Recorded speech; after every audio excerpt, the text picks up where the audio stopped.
Albright's hereditary osteodystrophy is an ailment with a wide range of symptoms including short stature, obesity, ossifications, and enlargement of bones in the hands and feet. Individuals with this disorder are usually resistant to parathyroid hormone. This results to low levels of calcium in the bones and the blood, which can cause numbness, seizures, cataract, dental issues, and tetany. Albright's hereditary osteodystrophy is caused by mutations in the GNAS gene. It is transmitted in an autosomal dominant trait. The hormone resistance correlated with this disease depends on whether the mutated allele comes from the mother or father, especially in the parathyroid hormone. In some cases, even without hormone resistance, some patients may have isolated features of OHA. It is sometimes referred to as pseudo-hypoparathyroidism. The specific age and mode of embodiment is unpredictable. Some develop symptoms during infancy, some may evolve during childhood, and other cases report that others present short stature during later in life. Treatment consists of controlling hypocalcemia and the attendant signs and symptoms of tetany and seizures. This is best achieved by careful administration of calcium and active vitamin D, cholecalciferol, which must be monitored closely. A few questions can also be answered in this discussion, like how is Albright's hereditary osteodystrophy inherited? First, this condition is inherited in an autosomal dominant pattern, which means one copy of the altered gene in each cell is sufficient to cause the disorder. People normally inherit one copy of each gene from their mother and one copy from their father. For most genes, both copies are active or turned on in all cells. For a small subset of genes, however, only one of the two copies is active. Another question is, what is the chance that a woman with Albright's hereditary osteodystrophy will have a child with the condition? When a mutation that causes AHO or Albright's hereditary osteodystrophy is inherited from a person's mother, the affected individual will also have AHO accompanied by resistance to multiple hormones. Thus, a woman with AHO has a 50% chance in each pregnancy of having a child with PHP1A and AHO. Researchers and doctors use the following methods to detect the disease: CBC or complete blood count test, urine test, and MRI. For CBC or complete blood test, it can evaluate your overall health and measure several components and features of your blood, including the red blood cells, which carries oxygen, platelets, and WBC. It is significant because it provides some valuable information on other parameters related to each type of blood cell. Another test is the urine test, which checks different components of your urine to give information about your health problems which you may have. What you eat and drink, how much you exercise, and how well your kidneys work can affect what is in your urine. Last is the magnetic resonance imaging or the MRI. It is a test that uses a magnetic field and pulses of radio wave energy to make pictures of organs and structures inside of the body. MRI is useful for scanning and detection of abnormalities in soft tissues, structures in the body like cartilage tissues, and soft organs like the brain or the heart. During our research about this topic, only a few videos can be seen regarding Albright's hereditary osteodystrophy because it is a rare condition. One video is the case of Carter entitled "What's Wrong with Carter?", a child with AHO, reported in Nightlife. Anyone familiar with Andre the Giant is familiar with gigantism, the result of excess production of human growth hormone.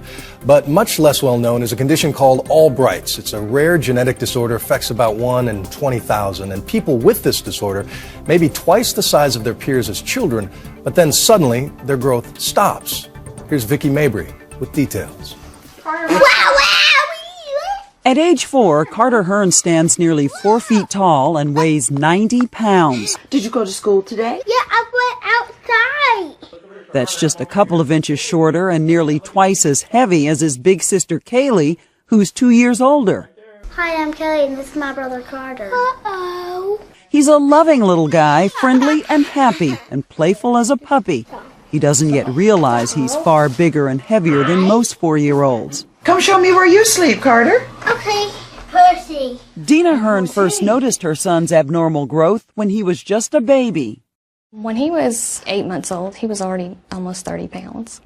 And of course, when What's the usual weight at that age? Probably half that, or less than that. I know something is not right. He's just not eating that much to be gaining this much weight.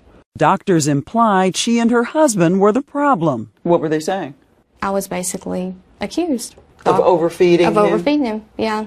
And it wasn't just doctors. In public, wherever they went, Dina says perfect strangers made it obvious they thought she was a bad mother.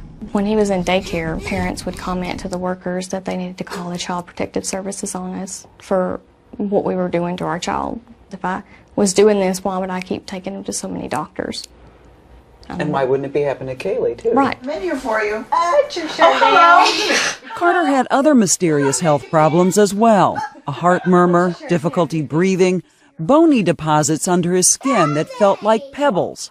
But no doctor in their hometown of Lufkin, Texas could tell Dina what was wrong. Oh no! Doctors would sit there and tell me something's wrong with him, but, you know, we might not ever find out what it is. And I'm like, no, that's not a good enough answer. He's just too heavy to pull himself up. It wasn't until she saw this Discovery Health special on an Australian child with a round, chubby face who looked a lot like Carter that she had a name for what this might be. A doctor in Dallas confirmed her suspicions. Carter has a syndrome called Albright's Hereditary Osteodistrophy. There is two types of it, or two subtypes as they call it. The type he has is called pseudo-hypoparathyroidism, type 1A. Pseudo-hypoparathyroidism. Type 1A. A big name for a disorder that affects small children like Carter. Here, come on! Dina was referred here to the Kennedy Krieger Institute in Baltimore, to the leading authority on Albrights, Dr. Emily Germain Lee. Hello. Kate, how are you doing? Good. You look gorgeous. Albright's is a rare genetic disorder that's either hereditary or occurs through a spontaneous mutation of egg or sperm. And see which origin, if they were from the father or the mother.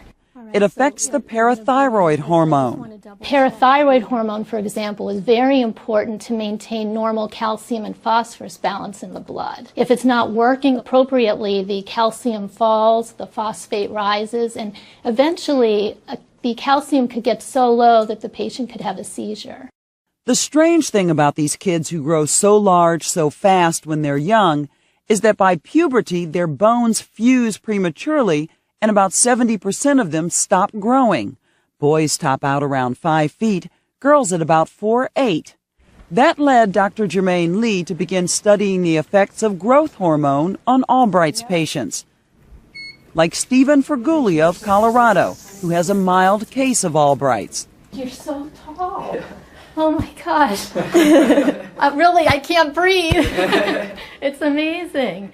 He had the usual Albright's characteristics as a baby, then appeared normal through childhood. But afraid that he would stop growing during adolescence, Dr. Germain Lee put him on growth hormone for 5 years. When I see you, I'm just blown away, you know. I'm getting choked up. You were the dream of what I wanted to see happen, and it happened.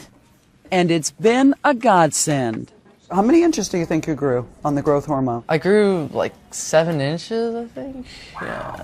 He ended up being just a little under 5'8", which is his final height, and they think he would have been maybe 5'1", 5'2" at the most if he hadn't been on the growth hormone. And how are you feeling about all this? Great. I'm just like a normal person now, so a normal kid in high school. Brian and Nicole Roberts want the same outcome for their daughter, Clara Kate. She has the shortened fingers and toes typical of Albright's. Dr. Germain Lee started her on growth hormone 3 years ago, and as her mother says, she's growing like a weed. And with her shortened toes, is that interfering, you think, with any of the activities? I mean, this is, the child who did not walk till she was 2 years old. It's incredible, how far she's come. I want to find new treatments for this condition, not just keeping them stable in terms of their blood tests, but to actually improve their quality of life, self-esteem, and go on to work on other problems that are huge issues in their life, such as the obesity and the cognitive issues.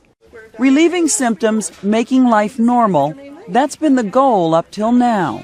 Are we looking at a condition that is just going to respond to treatment? Are we looking at something that can actually be cured at some point? Not so much a cure as taking each problem step by step and improving what's known.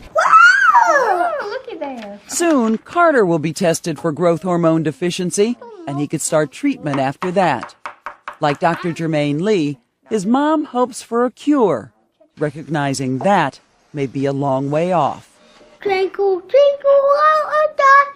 This is Vicki Mabry for Nightline in Lufkin, Texas.